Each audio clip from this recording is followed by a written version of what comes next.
are mad. And the thing is with Edinburgh is you never look at the place standing around with filming you're saying. Oh, cross, cross, cross. Look at this. Bohemia. Bohemia? It's fake. That's nice. So look at this shot. You can see the Balmoral Hotel in the background, just looking over Edinburgh Waverley. That is some fabulous SHIT. But we are going to be heading up the Flesh Market Close to the Royal Mile and Castle. We're going to put all these steps. Look at this. Keep walking. Johnny Walker. Definitely made this alleyway look a little bit better. Oh man, there's my nemesis. El Pigeon.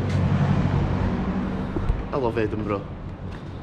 And it's a big place, so we'll try and cover as much of the history of this place as I can.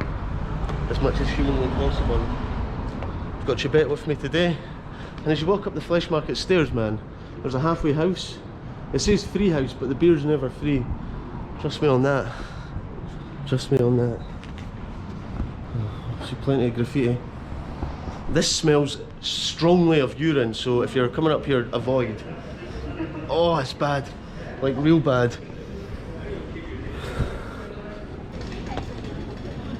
No, I was kidding.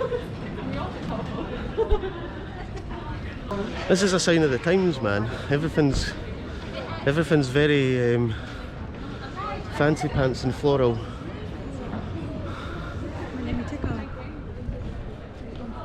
We should have a drink today. Us? Yeah, we could get a cocktail. Yeah, let's do it. So we're just on the Royal Mile, but we're not staying long. We're going to come back round here. Today's journey is we've got certain places we need to go to. So because the sun's out, and we've heard there's loads of cherry blossom trees in the Meadows, we're heading up to the Meadows. The Meadows. Now we're currently at the Hunter's Square. If you know Edinburgh, this is the bit where it's always happening during the festival. There's always loads of comedy shows or someone doing some mad unicycle stuff. Department of Magic will fall. I want you for your Dark Lord's army. Yeah, this is some, what's it? Son of Sam. There's a satanic ritual club going on here in Edinburgh. Interesting. I think this is an escape room. Look at me in the eye and tell me you're not interested. Can you see in? I'm interested. Department of Magic, Dark Lord Resurrection. Not everyone wants to be good guys. Interesting. Old Fish Market Close. This is it, this is the old fish market. So back in the day you wouldn't go to Asda or Tesco, you got the fish market and get your fish. Look at the fancy new modern apartment. If you don't look up you won't see. Man, the thing about Edinburgh is we could literally be here all week filming and we still wouldn't cover all the nooks and crannies of this city. And it isn't famously a massive city. It's not London size, it's not a population of 9 million. I don't even know if there's a million people in Edinburgh. But it is absolutely stacked with history. It is stacked. So we've got to go and explore it. I don't know so much about the community. I think community in Edinburgh is all broken down into its little boroughs, its little regions. But we're trying to work out the sort of central, the new and the old towns of Edinburgh right now. There's some shoes hanging on the line up there. Classic. Look at this. I've never stopped and checked this out properly. It's magnificent. Oh, there's Subway. Oh, spooky shit. This is where the other belly happens during the festival, just like this bit here. This whole bit here is turned into a venue. And it's also the Bongo Club. There you go, Edinburgh. This street here, we're just heading into the Grass Market. It's full of pubs, clubs and places to get steaming. What else is there to do in Scotland, they say? Well, there's more. There's history and there's culture. It's not just all about bevying. Look at this. Now, I can't get back to get a good shot because the streets are so narrow and we've got a big lorry in the way. But we have the Magdalene Chapel, and this is a beauty. Check this out. Built in 1541 to serve both as a religious chapel and also a guild hall for the incorporation of hammermen, planned by Mitchell McQueen and built by his wife Janet Rind after his death. The incorporation of hammermen were the principal patrons of the chapel and a small hospital which adjoined the chapel, built in 1547, and was a trade guild which consisted of all workers in metal. Among its historical features are the 4 stained glass roundels, the only remaining intact pre-Reformation stained glass in Scotland. There you go. The panelled arcading recording gifts to the chapel and hospital, dating from 1585, is also full of interest. During and immediate following the Reformation, here comes the police!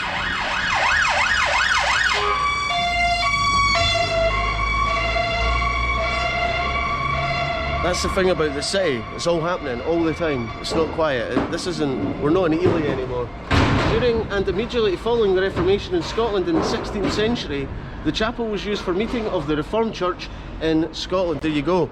So for those that don't know, we went from a Catholic monarchy to a Protestant monarchy, and here we go. The Magdalene Chapel, and it's the headquarters of the Scottish Reformation Society. Fantastic.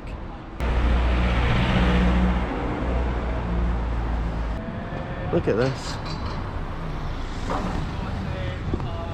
Let's go see wee Bobby. Oh, welcome.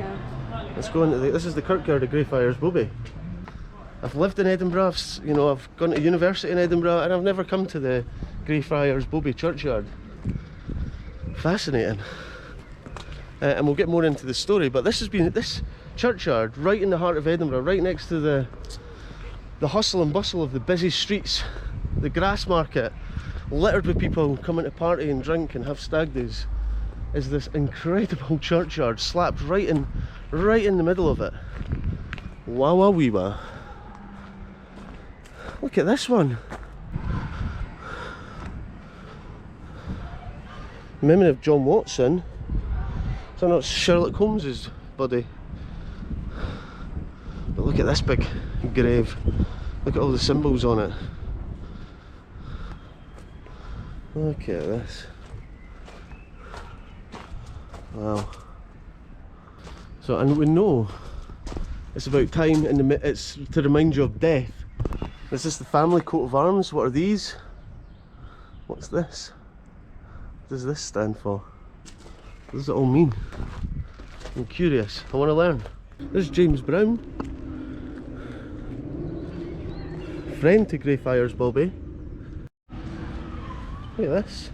Right in the churchyard, we've got a traditional herb bed. Look at this. The Kirk of Greyfriars, dedicated 1620 on the site of the Franciscan Friary, 1447-1560. Kirkyard established by Mary Queen of Scots in 1562. Greyfriars Bobby and his master John Grey are both buried within Greyfriars Kirk.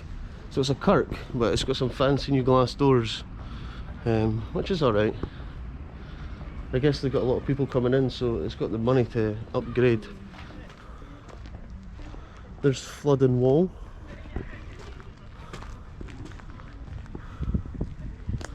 The family burial ground of Andrew McKean High School, Edinburgh. I guess, I mean, you stop and reflect in a churchyard in the centre of Edinburgh, there's a lot of influential people buried here over time who've made their mark on society in Scotland, and I guess on world culture and society as well. Because Edinburgh was a place of an enlightened period. Again, we'll go more into that as we move around. Because this is definitely a city to be proud of and to marvel in and to, walk around in awe. It is absolutely stunningly beautiful. To prevent grave robbers from digging up the body for sale of the anatomy classes. And this goes hand in hand with the Enlightenment. The stealing of bodies, the advancement of medical knowledge go hand in hand here in Edinburgh.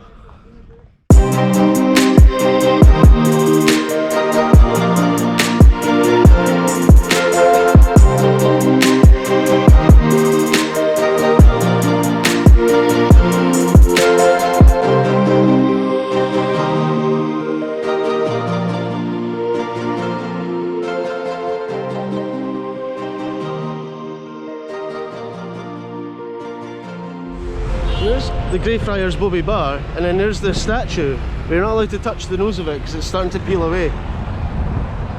But there he is. It's a fountain. A tribute to the affectionate fidelity of Greyfriars Bobby.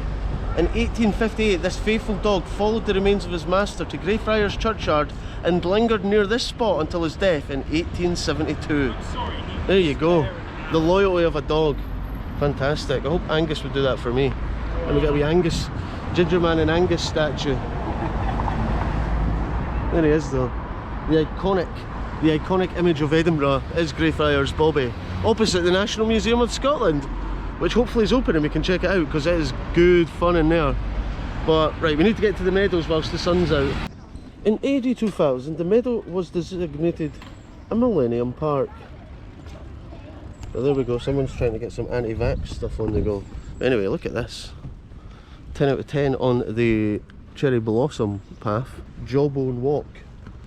Do you know why it's called Jawbone Walk? Because you need a strong jawbone to be able to be... I don't know where I'm going with this, okay? It's just Jawbone Walk. Lovely stuff, look at this. And this is the only time of year you're going to see it like this, because the cherry blossom is the spring pink flower. Obviously it's a tree all year round, but just this time of year it flowers pink before turning white and then scattering the place with white petals everywhere. Now here we go, we've caught it in its beautiful pink array, and it is beautiful.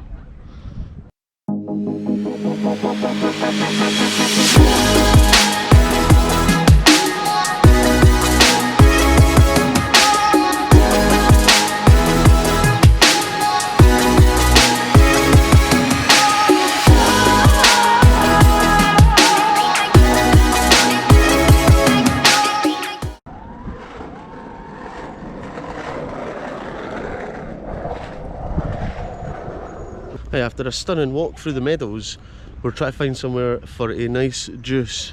There's another row of cherry blossom trees as well, so they're everywhere. Everywhere! The Meadows has really upped its presence, I feel, over the last few years. You've